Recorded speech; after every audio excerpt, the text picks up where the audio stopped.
So what is it about the dark brown skin and the low cut with the waves that you love? Low cut Caesar with the deep wave. I don't know. That's always been my weakness. Cuz it's T, we making moves, we just might go and make the news. Brand new episode every week, yeah, we dropping heat. I got a 7 with the juicy questions, this unfiltered tea. When you sit up on this couch, you feel just like some family. There go Boo behind the scenes, he's securing everything. When your music was streaming, how long did it take you to actually get your first stream? It wasn't long. As soon as I put my music out and I told everybody, they just started streaming it. Just started streaming it? Yeah, and for the longest time, I wasn't even looking at, because I'm distributing through the United Masters. And so for the longest time, because I hadn't put out music, I wasn't even looking at my music streams. Like, I never promoted it. It was just out there. And I went maybe like 3 weeks ago, maybe 4 weeks ago, and I had like 5,000 more streams. And I was like, I do have music still out. People still listening to this. And it never crossed my mind that people would still be listening to it because I don't promote it. But don't you get paid from your streams? Yes. And I was like, oh, I got money in here. I was not checking on any of that.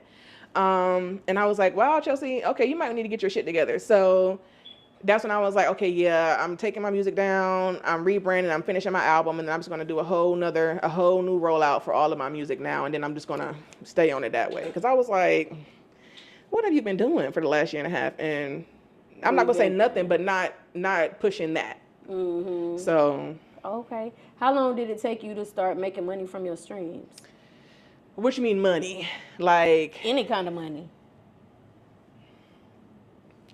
I made my first little $50 maybe like 6-7 months, something like that. Okay. Yeah, which was dope because I was like, I never thought about any of that. Like, I knew that I was putting my music out, but I never thought. And in the beginning, my mind and my dreams and like my goals were this big. So like, I never thought like, oh, okay, I'm gonna get paid from this. Like, of course I knew that money could come from it, but I never, that wasn't my mindset at all. It still isn't. So seeing that, and I was like, okay, I'm really getting people really listening to me in Africa and England, like all these places. I'm like, oh, okay, girl. How much could the artist get paid for 5,000 streams? My last little deposit that I took out was like $85. So I mean, it ain't much, but for me to not look at it and come back to it, I'm like, oh, okay, cool. I'll take this 85. Sure would, sure did. So yeah. Okay, what made you go with United Masters versus like DistroKid? So I had a DistroKid, and I believe at the time, the reason why I didn't stick with DistroKid is because United Masters offered me more when it's like for your subscription, and more freedom of like where your music is gonna go, how you can earn royalties from your music, and I feel like United Masters is more hands-on as well, and the actual app alone offers you a lot. So that's why I went with United Masters as opposed to DistroKid. Okay. What tips can you give the Cuzns as far as marketing their music to get it out there? I don't know. I don't even market my own music to get it out there. But I will say, here lately in like the last 6 months, I promo all of my music that I'm going to be dropping through Instagram, through my reels. I do a lot of covers to my shit sometimes. So yeah, anything that you're posting on social media, use your music for it. Even if it's not out, there's a way you could just upload it from your files right to your reel, and use it as your background music. If you're doing a vlog and some of your B-roll, put your music in there.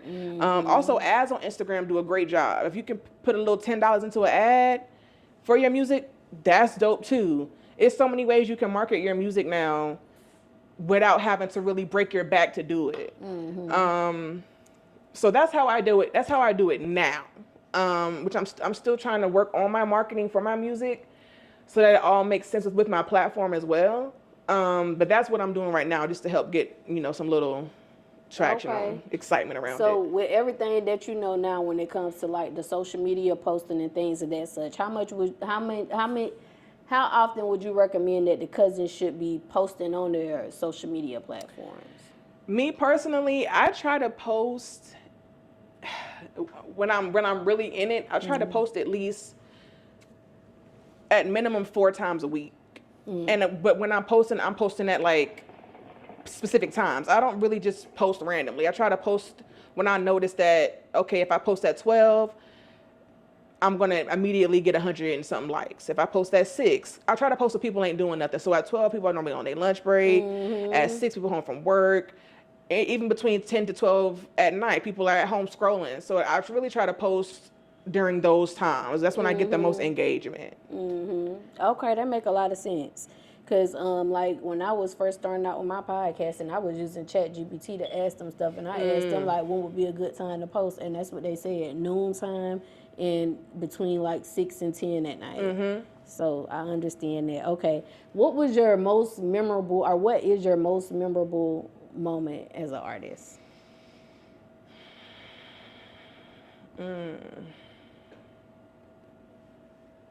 Performance wise, let's do performance. I know that's what I was thinking. I'm like, I feel like I have so many great moments. So you know Reese Raps. So she has this platform called the Dope Events, and she does those shows. She's not here no more. She's in Colombia, but she does those shows every couple of months. And I think it was like my second or third time performing there. I think this was year before last. I came there to perform, and I did a new song at the time called Ain't No Better Time. And it's a song basically about, in a nutshell, if you love somebody, tell them, because ain't no better time than now to tell them. And at the end it was a great set. I killed. And at the end of the set, this dude came over to me. He was crying. And he was like, Chelsea, he was like, your music, he was like, it did so much for me. Like, please, whatever you do, don't stop doing it. And I had never had anybody come to me crying. I never even assumed that my music would be making somebody cry, because I just write. I don't do it to get something back as emotion wise. Like, oh, this is gonna kill him. But when he came to me, he was crying. It took me back, and I was like, wow, like, okay, so this is what I'm supposed to be doing. That's when I knew, okay, this is what I'm supposed to be doing. Whatever God placed me here to do, I done figured it out. And so that was probably my greatest moment, even though it wasn't like on a public scale, just intimately supporter to me. That was like a great moment for me. Okay. Okay, so you performed at DDA Tink event and you won the contest. You won second place. Before you went to the event, did you know like did you already think in your mind like, I'm about to go win this shit? Tink is sad, so she know I'm gonna talk my shit. I came into it very confident. Very, very, very confident. Not cocky, confident, because I know what I can do when I lock in. And so I knew I wasn't going home with nothing less than second. I knew that already. And because I have a great track record, I do competitions as another way to work out my music as well. And I'm just a competitive person. And so I had done so many competitions and I've sweeped them all. And so coming into this one, I was like, oh yeah, I got this one. Especially if I'm going against another singer. Even if technicality wise, you can do your runs and all of that type of stuff, you're not going to beat me just off of my presence alone. So I came in very confident. And honestly and truly, it came down to a tiebreaker. We had to perform again. So once that happened, that had never happened on her platform before. I was like, okay, even if I don't win, I won, because this ain't never happened. They don't even know what to do right now. So I came in very confident. Yeah. Okay. Okay. So what do you think made you stand out from other artists that allowed you to get that win when you look at the other performances? Confidence. Because for that, which I'm sure you know, we had teams. And I feel like everybody was good. The confidence level is what made or broke them. And I'm a very humble person, but I also know what I can do.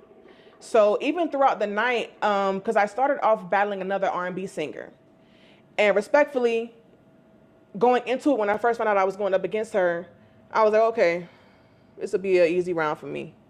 Respectfully, I love you, girl. She knows who she is. But I was like, this will be an easy round for me. And when she came out, I went first, killed. And she came out and she had props. She was on a whole movie reenactment with her song. And I was like, she about to beat me just off of what she got coming with her. Mm-hmm. Her man was acting out the scene with her. It was good. But like I said, singer to singer, I don't need all of that. I'm gonna beat you just off of me sitting here flat-footed singing. Mm-hmm. Did she have like a bed or something? Yes. Okay. And honestly and truly, that's what it was. They were like, you didn't need all of that. It was great that she had that. It was a great moment to watch. But they were like, you just came in with your vibe and your vocal, and you killed it. Mm-hmm. And once I got past that round, I was like, oh, okay, like. Because now I'm the only singer now. Mm-hmm. Everybody else is rapping. And that automatically, what I always say, if I'm the only singer on the lineup, where I, like, confidence-wise, where I am right now, I'm blowing all you niggas out the water. Right. Because I'm bringing a whole different energy. Niggas tired of being rapped at for an hour. I'm about to sing to you, you gonna laugh, and you gonna have a good time. Mm-hmm. And so that's what carried me the rest of the way through. My music is good, I sound good, my personality is good. Mm. And if you don't have if you don't need to at least have one of those over me, you not gonna beat me. Mm-hmm. And that's just me being realistic, you're not gonna beat me. And that's why the girl Essence, shout out to Essence, because she also blessed me with a show in New York too after this. But Essence came through with the confidence. She was spitting. She had great stage presence. And it was dope. And that's why I'm like, girl, you beat me fair and square. I will forever respect you because, one, I had you fighting for your life. You can't ever say I didn't. But you just, the better woman won. And not even that. But she had a moment and it carried her. Mm-hmm. And so I had to take it on the chin. Right. With pride, though. It was an honor. Okay. So you also have your own event that you curate. It's called Something for the Lovers R&B Concert Series. Mm-hmm. Can you talk to the Cuzns a little bit about your event? Yeah, so Something for the Lovers, I came up with that in 2021. And it was a platform I created because, like I said, a lot of these shows that I was doing, these open mics and these showcases that I was doing at the time, I was the only R&B singer on them. And that didn't make no sense to me because I'm like, I know other singers. Where they at? Like, why they not here? And what I also realized is that a lot of these platforms don't cater to the R&B culture because it's so many rappers. So it's like they can eat off of just rappers by themselves. And so I was like, no, I need a platform, one that I can use for my own gift and that I can bring other fire ass singers to and show off their gift too and pay them. Mm-hmm. And so because people not paying, and you're not about to bring me to nothing, you're not paying me. I'm sorry. We're going to talk about that later because I seen that on one of your posts. Yeah, so I curated that platform, and we on our fourth one now. I'm doing my fourth one March 21st. It's the R&B Kings Edition. It's all R&B singers. Mm-hmm. King Edition, so is it men? All men. It's all men lineup. Okay. Yeah, and for Women's Month in March. So it's going to be real sexy, real grown. It's going to be in Winston at this place called Simply Sonia. She's letting me use her venue through this dude named Poetic Lee, who also has an R&B platform called R&B and Poetry. I heard of Poetic Lee. I thought he lived in Charlotte, though. He lived in Charlotte like maybe a year and a half ago, but he moved back to Winston. And so I've been a part of his platform like the last 2 years. And he loves what I do. I love what he do. And so he's partnering with me for this concert next month. And so that's going to be really, really dope. But yeah, so it's just a platform for singers and people who want to come and just vibe out and listen to good music, listen to R&B music, and just sing. Mm-hmm. And that's what we really looking for, is places where we could just sing, not sing over our vocals, sing live. And enjoy it. Mm-hmm. And so, yeah, that's what I've been doing, and I love it. Okay. So for any Cuzns that's watching right now and they're looking to start doing events, they want to start curating events, what's something they should know before they get into that type of business? You're not going to make no money right away. And I feel like that's the part that's lost in these showcases, is that people are throwing together showcases for money. Not because they genuinely enjoy the music, they enjoy the artistry, they enjoy the community. If you really want to put on a quality event, one, you have to spend your money and know that you may not make that money back at the end of the night. But if you love it, you don't give a damn. I just started making a profit on my last show. This is my 4th one. I didn't start making a profit to the one I did in November. The other ones, it was like breaking even. Breaking even. And great turnouts, but because I also try to pay everybody, that eats into it. And I don't care because I'm paying you for a service. I'm never not gonna have nothing and ain't nobody getting paid. So I'm gonna pay you, and if that means that I don't get paid, so be it. I'm gonna get paid at some point, tenfold. So I don't be pressed. But yeah, you gotta know that if you really care about it, it's gonna take time and it's gonna take money, and you're gonna take a couple losses. But if you love it, you're not gonna care. Right. So that's what I would tell you first. You gotta love it more than you care about making money. So yeah. Okay. So when you started making money on this last event that you did, what would you say was the percentage of your profit return that you made on that event? Well, thankfully, at the last one that I did it at the Artist Block in Greensboro. And I did it with this guy named Chaz. Shout out to Chaz. He covered the bill for the building because he just likes what I'm doing and he's supporting it. So I would say after we paid everybody, just the percentage. You ain't got to tell them the amount. Honestly, I couldn't tell you because I don't know what he spent. Oh, okay. I don't ask no questions. If you're telling me you doing this off the stream, I don't ask. I just know what I came home with. What I you know, came and I home know. With then? I came home with $350. Okay. Yeah. Okay. So that was a blessing. Right.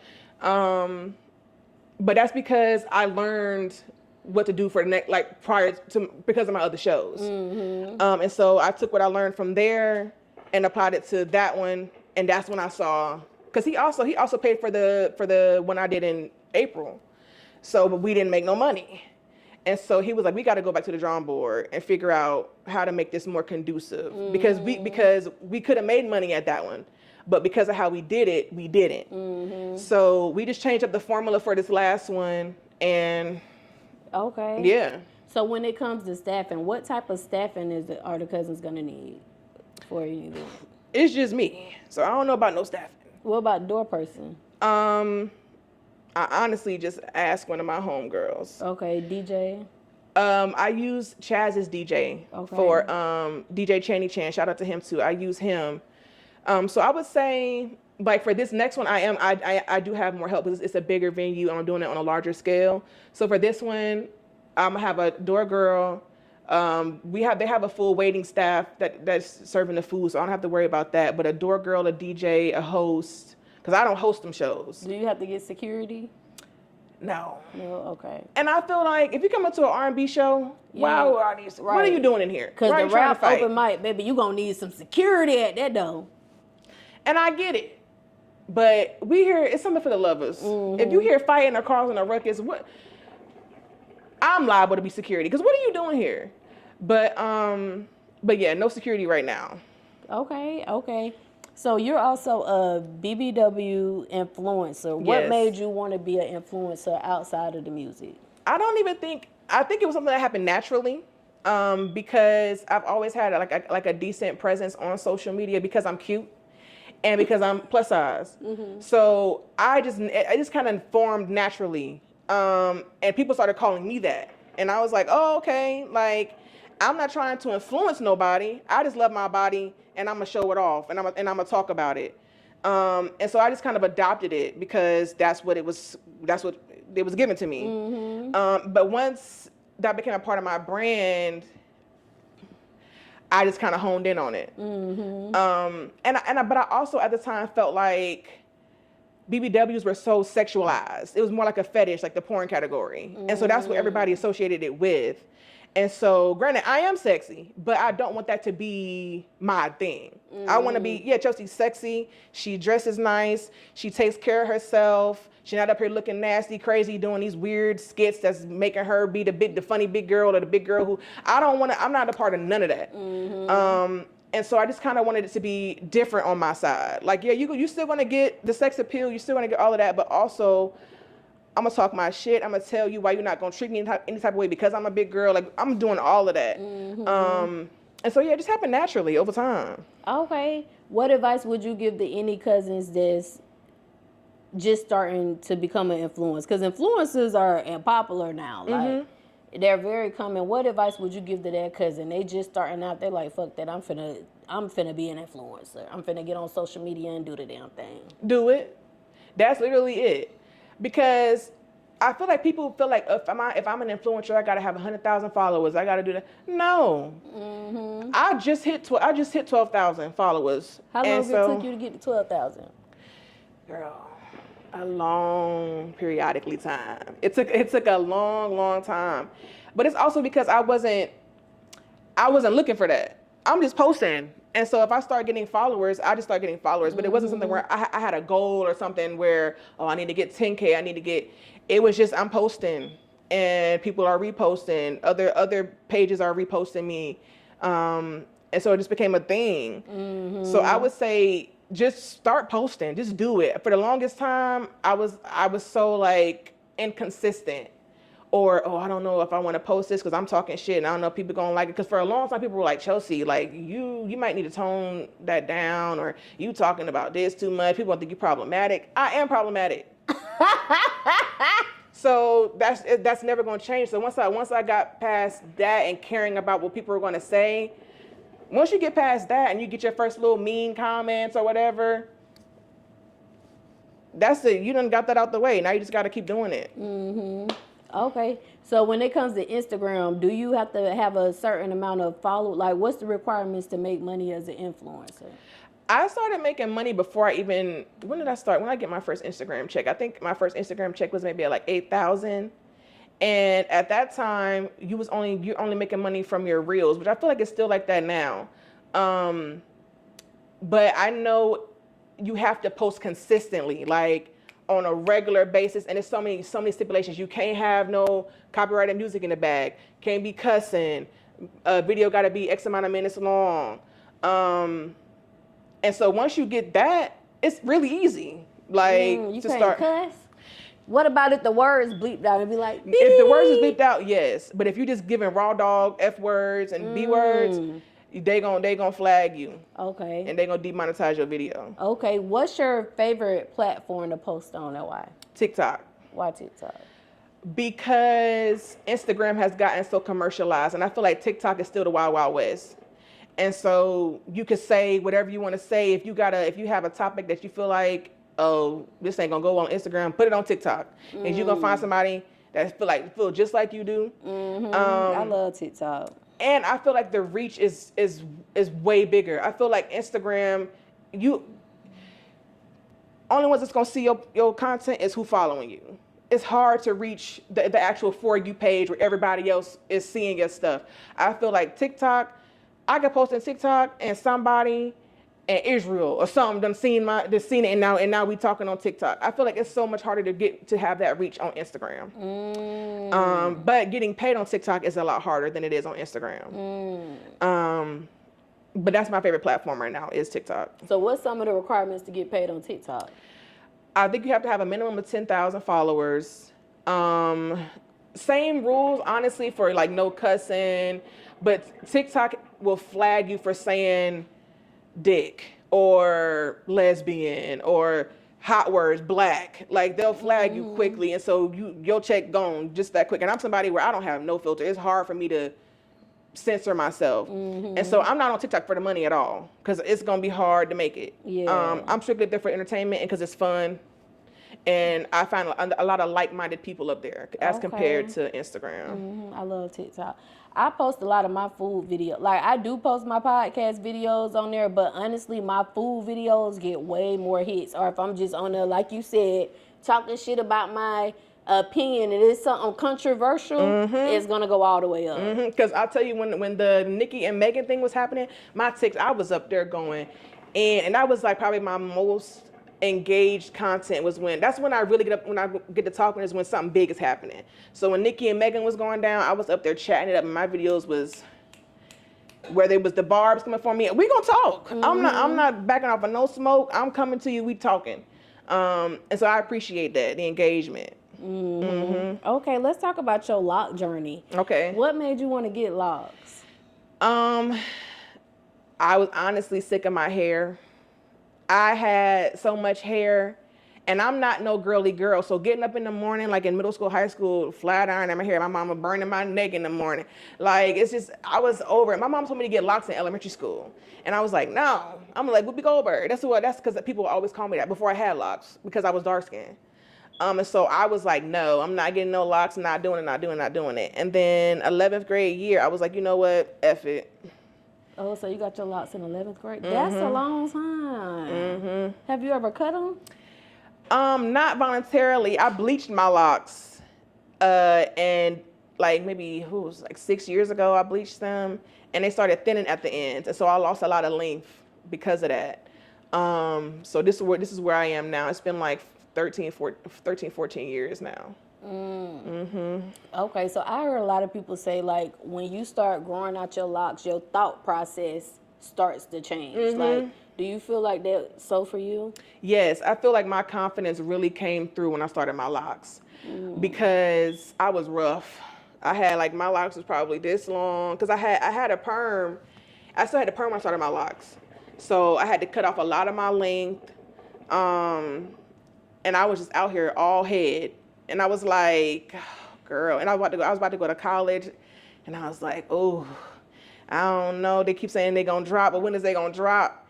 And once I got to college, and they probably had like the nice little bob length. I was like, you kind of cute. And that's when I really started pulling niggas. And I was like, oh, y'all kind of, okay. And then even with college, I just feel like that's your awakening. Like you're coming into womanhood in college.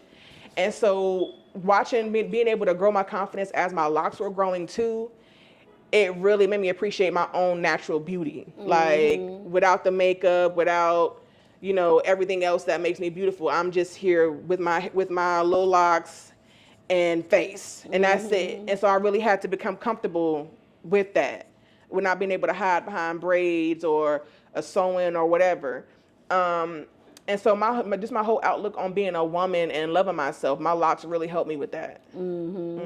What's up, y'all? It's your girl, Goddess 7, and this episode is sponsored by a couple different sponsors. So y'all already know I had to shout them all out.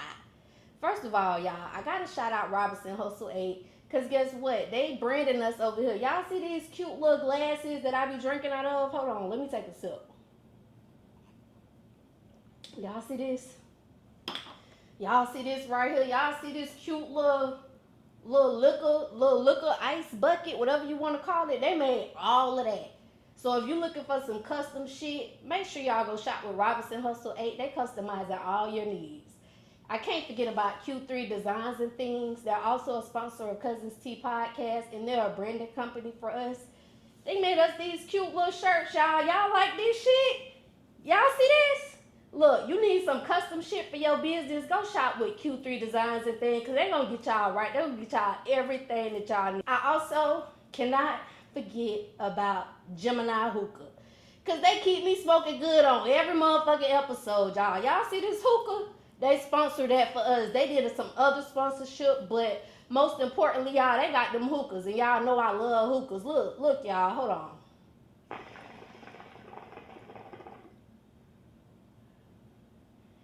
See that cloud? See how that smoke just come out real thick, real cute or whatever? You could be smoking like that too, y'all. Go shop with Gemini Hookah. They got these ice packs. They got these portable hookah tips. You can take this thing anywhere with you. And they got hookah candles, y'all. They got different shisha flavors. They can make you anything you want. So make sure y'all go shop with Gemini Hookah, y'all. Go get y'all hookah. Until next time, cousins. Bye. Okay, so when I was like doing my investigations, checking you out, looking at all your stuff, one thing that resonated with me is that when I look at your pictures and you got your locks, you don't twist your hair a lot, but it's still beautiful. Can you talk to the cousins about that? Like, why don't you twist your hair a lot? Because I don't either. Today I'm twisted up, but the cousins know, look, I could go months without twisting it up. But from your opinion, like, why is that for you? I just don't feel the need. I feel like I'm natural, so I'm gonna be natural. And I feel like, and everybody's entitled to their own vibe, but I feel like I'm my most beautiful when I'm 5-6 months out of a retwist. And my most comfortable.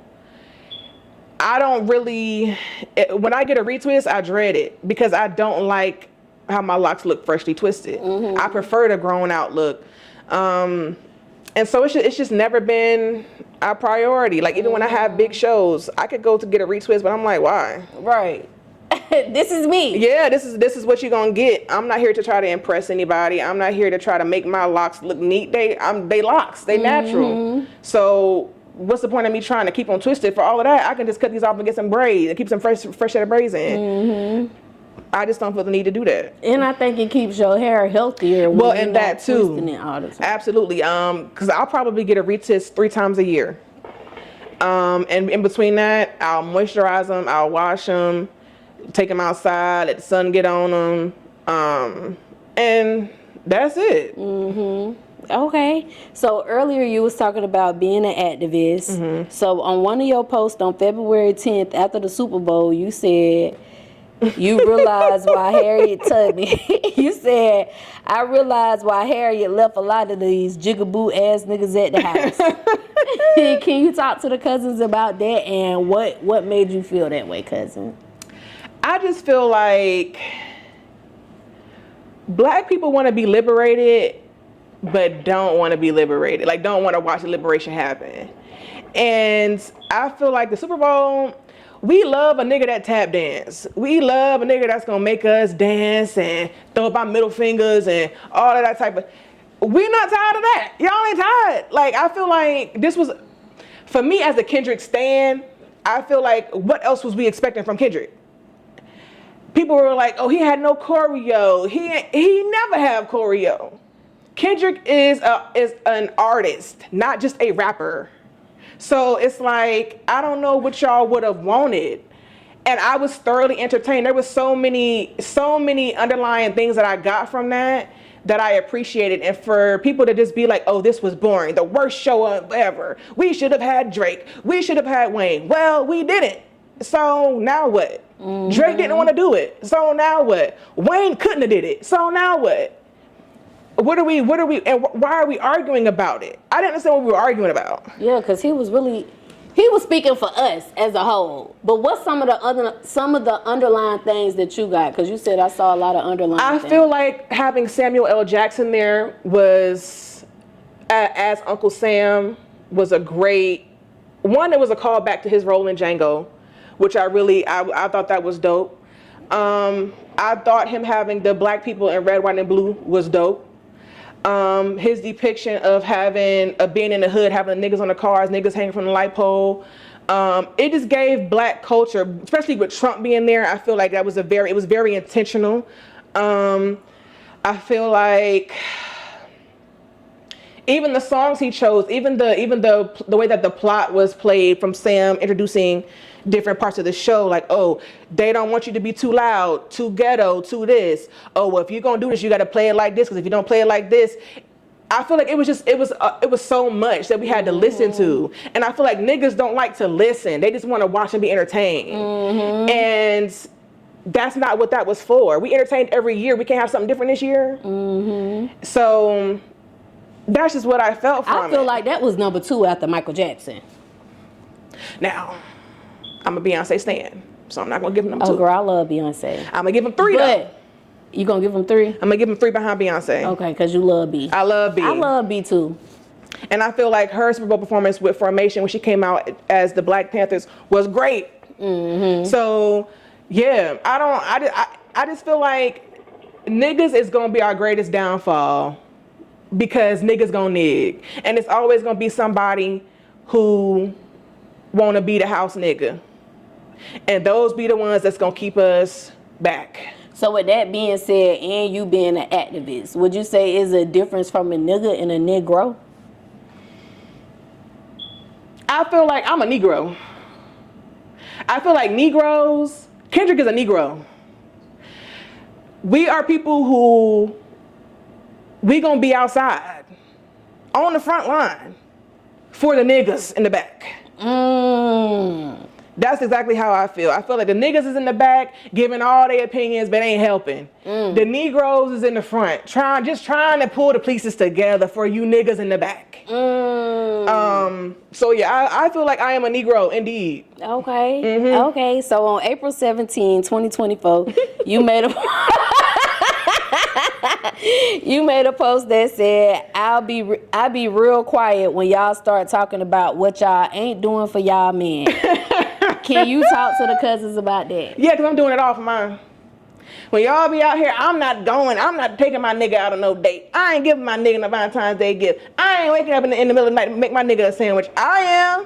What are you talking about? If you have a good man, fuck a nigga. If you have a good man, why would you not? Because you gonna want everything from him. Right. So why you can't do a little bit of something? Even if you ain't trying to go as hard as he is, you ain't even trying to meet him halfway. Like, I feel like the expectations on men and women are just unrealistic. How you want to have a happy relationship with your nigga doing everything? Or how you want to have a happy relationship and you making your girl do everything? That don't make no sense. I don't believe in 50-50. I believe in 100-100. So yeah, I can't talk. I can't get in the field with y'all. Y'all too independent for me. What? I need my nigga. I'm I need my codependent. man. Listen. Hello?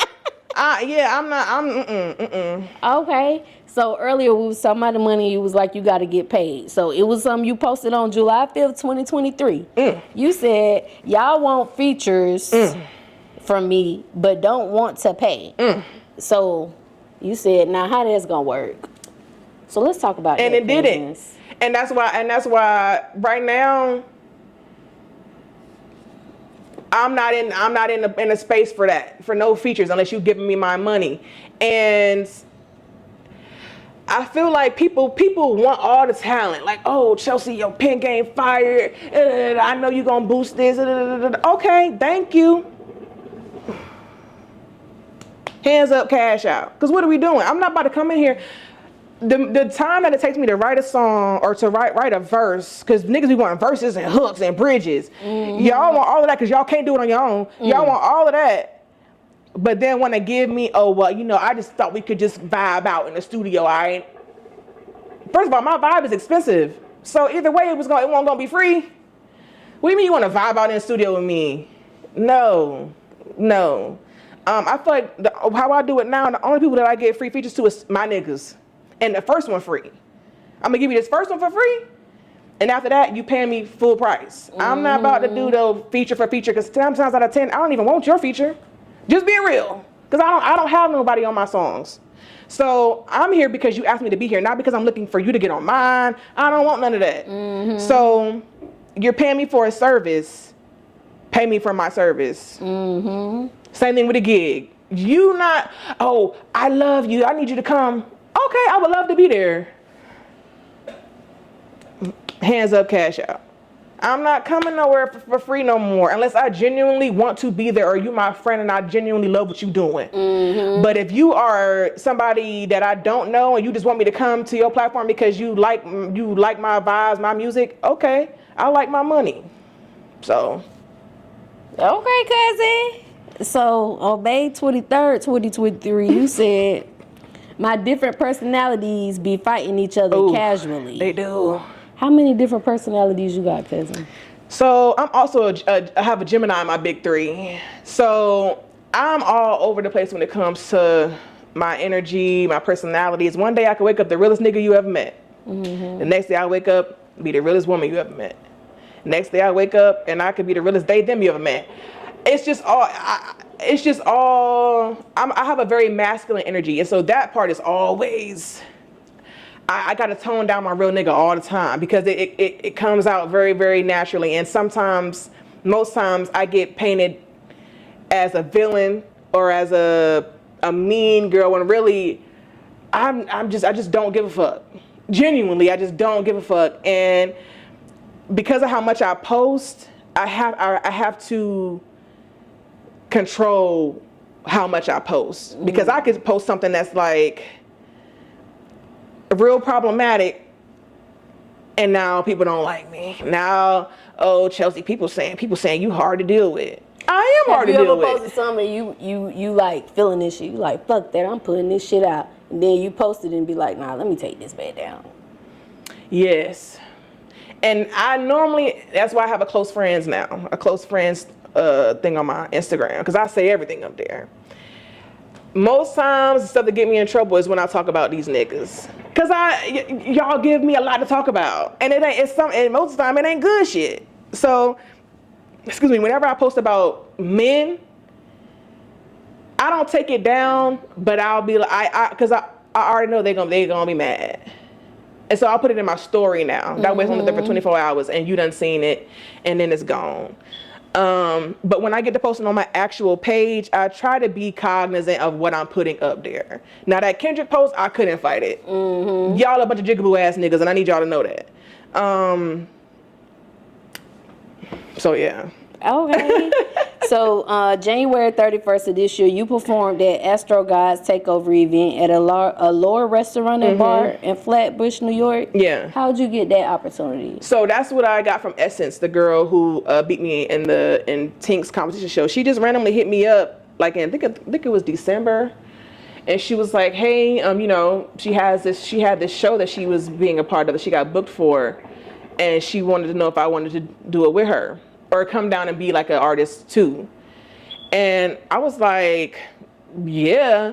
Because getting to New York to perform was on my list of things to do this year, like on my bucket list of my artist bucket list for the year. And I didn't know how I was gonna do that. I just knew I had it on my list of things to do. And so when she came with that opportunity, I was like, of course, like I don't care if I gotta break my back to get there. I raised some money to help me get out there gas wise. And You drove? Mm-hmm. Me and my mama and my friend Tay Lee, we drove in her Mini Coupe all the way down to New York. Nah, it was like 7 hours, 45 minutes. Y'all was speeding. Oh, that's because y'all all the way up there. Yeah, by Raleigh, y'all left from Raleigh. We left from Raleigh, yeah. 27 hours. So. And we was speeding. We was on that road. And so, yeah, I got down there and it was great. I had a great time, great experience. And then I got invited back to do a festival out there in June. So I'm going to be back out there in June for another festival in Brooklyn. And crazy enough, Essence couldn't even make it no more. Like the day of, she couldn't come. And I was like, that's nothing but God, because I knew that this was for me. Like this was for me to do. Like it would have been great to have her there, but I knew, okay, Chelsea, you're gonna be the only one here from North Carolina. You got to hold that down. And so I just, I did just that. I held it down and I did, respectfully, I ate it up. So that was really good. I was really thankful for that. So shout out to Essence for that. Okay. So let's get back on the music a little bit. When you get your music back up, what can the Cuzns expect when they go listen to the music that you're going to be putting out? What's the energy? Vibes. I sing about love and making love. That's how I start all my sets. I sing about love and making love. Those are my two topics that I love to write about. And so this EP is called Strictly for the Plot, Volume 1. And so that's going to be a start of my EP series, because I do feel like my life is a movie, and I'm doing it all for the plot. And so these songs on this first one is just strictly about my love plot that's going on right now. So look for it to be something you could play with your person, whether y'all driving in the car on a date night, whether y'all booed up on the couch, smoking hookah, smoking an L, whatever you want to do. If you just want to be by yourself and just get in the vibes, and you want to manifest your love, like that's what this EP is gonna be about. Just all about love and making love and having a good time. Okay. Hey Cuzns, it's your girl Goddess 7, and listen, this commercial break is actually sponsored by me. Y'all make sure y'all go to Amazon and get this manifestation journal, 369 21-day manifestation journal. I'm gonna help you manifest all of your dreams, everything that you're inspiring. I'm gonna help you get there. I'm gonna guide you in this journal.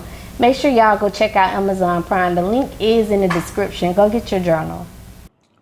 Okay, so we about to do Help Me Understand These Lyrics. And that's basically, I'm going to go over some of your lyrics, and you just help the Cuzns understand or what you was feeling at that time, okay? So I want to talk about What You Know Too. Ooh, that's my new favorite song. Girl. Okay, so we got to talk about it, Chelsea. So on that song, you say, Know this real fine brother, live around the way, skin like butter, smooth cut, full of waves, got the body of a god, deep brown hue. Did you say hue? Hugh, yeah. Okay.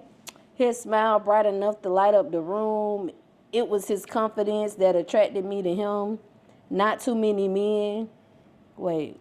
It was his confidence that attracted me to him, because not too many men gonna just walk up to me, but I caught his eye and he caught mine, and from that point on, we had a good time. What you know about him? Tell me what you know about him. Okay. Was that a real situation? I guess in theory, yes, but it wasn't written off of like a particular time. Because I do know this real fine brother live around the way, skin like butter, full of waves, but it wasn't about a particular brother. Situation. Yeah. Okay. So what is it about the dark brown skin and the low cut with the waves that you love? Low cut Caesar with the deep wave. I don't know. That's always been my weakness. My first crush ever was this little black boy named Marquise Bowditch in the 5th grade. That was my first like awakening. And he was at the time I'm like 10, 11 years old, but he was fine, real dark, low cut That Caesar. was in Asheville? Yes, he lived in my neighborhood. And he was like the only little black boy in my neighborhood. But he was so fine. And like I guess that was like my awakening. Because I don't know, something about a chocolate man. I want chocolate babies. I want everything chocolate. Chocolate. Okay, now do you prefer the low cut with the waves or the locks? I prefer whatever you taking care of. I feel like locks are nice, but I feel like some men don't properly take care of their locks. So now I'm like, oh God, like I just want to cut them off. But yeah, I think it's whatever you're taking care of. If you can take care of your locks, I prefer locks. If you're taking care of your waves, I prefer waves. Okay. But if you chocolate, I'm down for it. As long as you chocolate. As long as you chocolate. Okay. Okay, now you also say, as the night wandered down, I had to think quick. Should I leave this man? Is it worth the risk? Because if I don't, then I may never know if this chemistry is real. Was it all for show? What's your name? What's your sign? I got so many questions, no time. In my mind, I decline. And I knew at some point you'd be mine. So tell me what you know about him. Tell me what you know. Okay. So have you ever left like an event or something with someone that you met that night because the vibes was just right? No. Okay. Thought about it, but it didn't go so through. it went on home. Right. It was just a thought. Okay. So if that situation ever was to happen in life, what would make it worth the risk? Because you said I had to think about if it was worth the risk.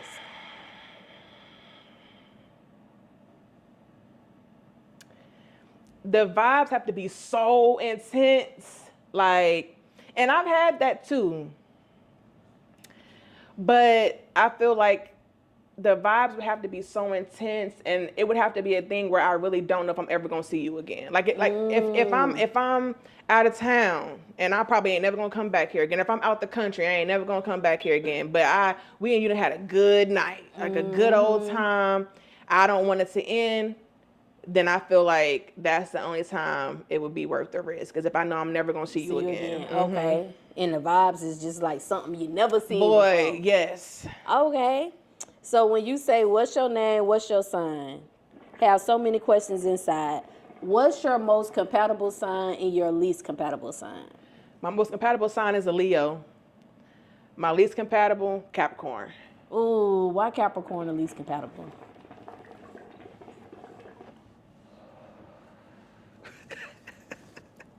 I just can't do it. That was my 9-year relationship. I was traumatized. And I was just like, never in my life will I ever go through that. I don't even care if this the best man. I can't, it ain't worth the risk. It's not. it ain't worth the risk. So yeah, I love a Leo man. They got me in the chokehold. Somebody that lying. Okay, cousin. So What's the obstacle that you had to overcome on your music journey, and how did you overcome that obstacle? I think being an R&B artist is an obstacle because we've lost the art of love. Because even R&B music now, it ain't love based. Everybody heartbroke. Everybody sing about heartbreak. And because I choose not to sing about heartbreak, you will never hear me have a sad song. Because I don't sing about heartbreak, and I'm not, dragging niggas through the mud in my music and all that type of stuff. People don't want to hear that. People don't like being in love no more. And I'm somebody, I love being in love. I don't care. Like I said, from my relationship that I ended, even that didn't deter me from wanting to. I'm still going to sing about, I still want to be in love. I still want to sing about love. I still want to put love out there because we don't have it. It's very rare, unless you look and listen to the Quiet Storm or the Grown and Sexy adult radio station, that you even hear anything about love for real. Not fucking, but love. And I feel like that's an obstacle. And then also being a plus size woman, that's already an obstacle whether I'm singing or not. But being plus size, being dark skinned, having locks, I'm not a poster child for anything. And so in the beginning, when I first started singing, I had to fight to even get a part of stuff, no matter how good I was, because I'm not skinny, light skinned, whisper singing, any of that. I was overlooked, which is also why I made the concert series. Because if you're not gonna see me, I'm gonna make sure that you see me, whether it's my shit or whatever. And so I feel like just being a genuine R&B artist and singing genuine R&B music is an obstacle. But I love it, so I wouldn't not do it. Why do you think love is not a part of the R&B culture anymore? Because it's easier to do what's popular. And I feel like a lot of people care more about making it than about creating something that is off the grain. If I just wanted to be on everybody's show and getting picked, I could rap. I could get up there half naked and do whatever, and sing about fuck this nigga, or whatever. I could do that, but I don't want to do that. And because I don't care about being accepted, I don't feel the need to have to do that. So, and I just feel like money is the root. Everybody that's popping off right now is popping off because they sing about slide, or they rapping about sliding, they singing about fucking, they rapping about they ops. It's all the circle of creativity is this big. It's not even creativity, because you ain't got to try hard to sing about killing somebody or rap about killing somebody. I feel like anything that takes real thought and time is not popular right now. I feel like it's coming back around. I feel like people are getting back into the mood of wanting to hear real R&B that's really about love and about Black love, because that's what I only sing about too. But it's hard. When do you think it left our culture? Like, how many years you think it's been? Because I'll be honest, I don't even listen to a lot of new R&B. I'm like an old school R&B girl. And it's crazy because there's new R&B artists now who are really trying to bring that back, but they're not mainstream because they singing about love. But I feel like it left around like the I would say for me, maybe like the 2014, 2015 era, when like the last bit of like the neo soul artist was out, like when we still had Trey Songz. I was gonna say Raheem DeVaughn. Oh yes, I feel like when Raheem DeVaughn made his exit out, I feel like we had Trey Songz, but Trey Songz wasn't even. I don't even want to talk about Trey Songz, but I feel like Chris Brown was still trying to do it, but I also feel like Chris Brown also kind of got sucked in. I love Chris Brown. I feel like he also kind of got sucked into the commercial aspect of R&B, because his prior records were like his deep cuts that weren't singles were love songs, but I feel like sex took over and became a money grab. And so once everybody was like, oh, I could just sing about sex and about all drugs and be on. So it's no need for me to sing about loving this girl or loving this man or trying to fight for this girl or trying to fight for this man. Why? Why do that when I could just sing about the most basic stuff and be just as successful? Right. So. Okay. So what can the Cousins expect from Chelsea Simone this year, 2025? So my EP is coming out in April. Strictly for the Plot, Volume 1. Something for the Lovers, Volume 4 is March 21st. So if you're in Winston or the surrounding areas, please come out to that. I'll be in New York in June for a festival. So if you're in New York or the surrounding areas, come out to that. I also have another show in June in Raleigh, the Ladies of Hip Hop and Soul. So I'll be promoting for that starting Monday. So be on the lookout for that. And literally wherever I'm a whatever I feel like kind of girl. So I can mess around and drop an album in October, and that's just, just be on the lookout, period. Follow me and you'll be able to keep up with whatever I'm doing, because I'm all over the place, but that's what's set in stone now. So if you want to keep up with me through that way, that's what I got to tell y'all right now. Okay. And I ask every guest this question: what's one thing that you want the world to know about you? One thing I want the world to know about me. What you see is what you're always going to get from me. I live in my truth. I'm not here to be anything besides what I'm meant to be. And that's just me. I feel like at the end of the day, what you'll learn, what you'll gather from me is Chelsea is just Chelsea. Chelsea makes her music. Chelsea talks her shit. Chelsea lives in her own vibe. And Chelsea loves life and loves what she does. And she loves love. And she loves singing about love and making love. So, yeah. Okay. So we're going to do a question of the night, Chelsea, and we're going to be out of here. Okay. If you can create a Build-A-Man, like Build-A-Bear, we're doing a Build-A-Man. What would be his qualities and what would he look like? Okay, so I do have a man. So Oh. Oh, okay. But funny enough, at the top of the year, I manifested the man that I wanted. Right. Before you got him, what was your manifestation like? So, personality-wise, you got to be funny. Because I like to laugh and I love to make people laugh. You have to be intelligent, be able to talk about the most basic of things to the most elaborate of things. Intellectual, can dress well, can smells well, has some sort of creativity, goal-driven, goal-oriented. At least 6 feet. I tried the short thing. Will never try it again. So at least 6 feet. Oh, don't go on those short niggas. And you know what? Shout out to y'all. I tried it. I gave it a good run, a year. Can't do it no more.